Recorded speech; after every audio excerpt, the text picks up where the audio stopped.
नमस्कार आज्ञा आपण मोर सम्बलपुरी न्यूज रे बहुत बहुत स्वागत करुछे।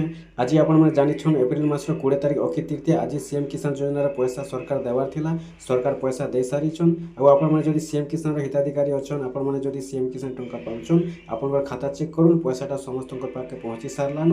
आ जेन मान पाखे पैसा एवं तक भी नहीं पहुँचबार, धीरे धीरे पैसाटा समस्त पाखे पहुँचुचे। आपण मैंने वेट करूँ, आपण पाखे भी निहाती भाव आज जेनटा कि किछि घंटा पर पहुँची जा। देखुन जेनटा कि मोर पाखे मेसेजटा आसी सारलान। ओइटा हूँ मोर निजरटा जेनटा कि मोर पाखे सीएम किसान योजना पैसा आसी।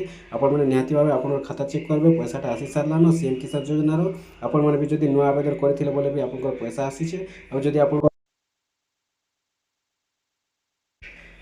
ठीक अच्छे आज्ञा, आपन खाता आपण चेक करेंगे, सीएम किसान योजना पैसा आसी सारलान। आज जेनटा कि मेसेजटा मुझे आपको सामने देखा दूचे, देखिपारे इन लिखाई सीएम किसान कल्टिवेशन तापर रहा 20/4/2024 एभरेबल बैलेंस सीटा होचे 2000 टका देखिपारे। RS 2000 has been credit APPS. ठीक अच्छे, आपण जेनटा कि खाता चेक कर पैसाटा आसी सारलान।